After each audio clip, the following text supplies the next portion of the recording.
வணக்கம். எல்லாரும் எப்படி இருக்கீங்க? தேர்தல் பிரச்சாரம் பரபரப்பாக போயிட்டுருக்கு. தமிழ்நாடு பூரா நான் மக்களை சந்தித்தாலும் இந்த வீடியோ மூலமாக சில விஷயங்களை உங்ககிட்ட மனசு விட்டு பேசணும்னு நினைக்கிறேன். ஒரு வீடியோ. அந்த ஒரு வீடியோவில் எவ்வளவு நடுக்கம்!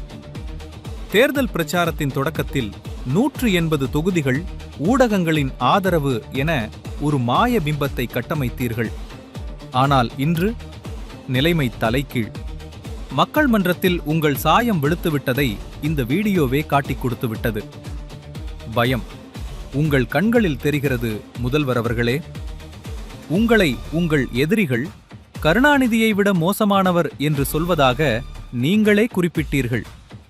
ஆமாம், சில விஷயங்களில் நீங்கள் மோசமானவர்தான்.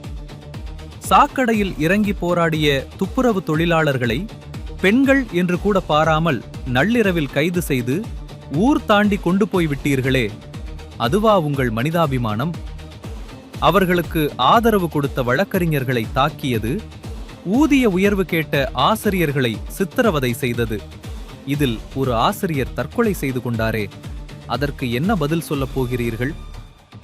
செவிலியர்கள், மருத்துவர்கள், சத்துணவு ஊழியர்கள் என யாரையும் நீங்கள் விட்டு வைக்கவில்லை.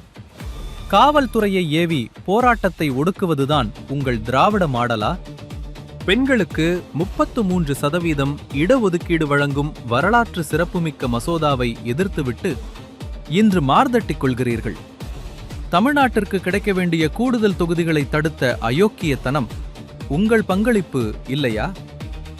அனைத்து பெண்களுக்கும் மகளிர் உரிமை தொகை கிடைக்கும் என்று கூறிவிட்டு பின்னர் தகுதி வாய்ந்த பெண்களுக்கு மட்டுமே 1000 ரூபாய் என்று ஏமாற்றிவிட்டு அதையும் உலக வங்கியிடம் கடன் வாங்கி கொடுத்துவிட்டு இது ஏதோ உங்கள் சொந்த காசில் கொடுத்தது போல விளம்பரம் செய்கிறீர்கள். லேப்டாப் திட்டத்தை ஆட்சி கடைசியில் கொடுத்துவிட்டு பெருமை அடிக்கிறீர்கள். அதேபோல புதுமை பெண் திட்டம், நான் முதல்வன் திட்டம் என்று ஏதேதோ கதை சொல்கிறீர்கள். திருப்பரங்குன்றத்தில் தீபம் ஏற்ற முட்டுக்கட்டை போட்ட நீங்கள் இன்று குடமுழுக்கு நடத்தினேன் என இந்துக்களின் ஓட்டுக்காக நாடகமாடுகிறீர்கள். சிறுபான்மையினருக்கு நீங்கள்தான் காவலன் என்பது போலவும், பிற மாநிலங்களில் அவர்கள் சித்திரவதை செய்யப்படுவது போலவும் ஒரு பிம்பத்தை உருவாக்குகிறீர்கள். உங்கள் நடிப்புத் திறனுக்கு ஆஸ்கார் விருதே கொடுக்கலாம்.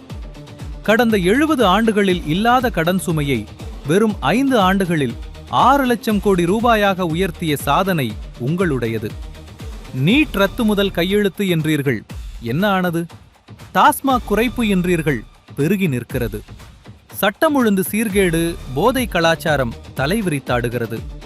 குப்பை வரி முதல் வீட்டு வரி வரை உயர்த்திவிட்டு ஊழலில் திளைக்கும் உங்கள் ஆட்சிக்கு மக்கள் ஏன் ஓட்டு போட வேண்டும்?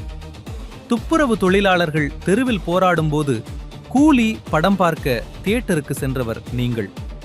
டெல்டா விவசாயிகள் கண்ணீர் வடிக்கும் போது காய்ந்த நெற்பயிர்களை ஏசி அறையில் அமர்ந்து பார்த்தவர் நீங்கள். மக்கள் எதையும் மறக்கவில்லை. அதிமுக மீண்டும் ஆட்சிக்கு வரவேண்டும் என்ற மக்களின் மனநிலையைக் கண்டு நீங்கள் பயந்து விட்டீர்கள். அந்த பயத்தின் வெளிப்பாடுதான் இந்த வீடியோ. உங்கள் நடிப்புக்கு இந்த தேர்தலில் மக்கள் முற்றுப்புள்ளி வைப்பார்கள். உண்மை உறங்குவதில்லை. அது இந்த தேர்தலில் உங்களை தட்டி எழுப்பும். இதில் தலைவர் கலைஞரை விட ஒரு படி மேலே இருக்கேன்னா அது எனக்கு பெருமை தானே. ஏன்னா இதெல்லாம் நம்ம தமிழர்களுடைய பிளட்லேயே இருக்குது. என் மேலே நம்பிக்கை வச்சு நீங்கள் என்ன சிஎம் ஆக்கி 5 வருஷம் ஆச்சு. ஸ்டாலின் சார், சிஎம் ஆனதெல்லாம் ஓகே, இந்த 5 வருஷத்தில் மக்களுக்கு என்ன பண்ணியிருக்கீங்க? உங்களையே நம்பியிருக்காங்களே இவ்வளவு மக்கள், அவங்களுக்காக நீங்கள் என்ன பண்ண போறீங்க? இது வரைக்கும் உங்கள் 2 பேருக்கு நான் என்ன பண்ணியிருக்கேன்? ஒன்றும் பண்ணல.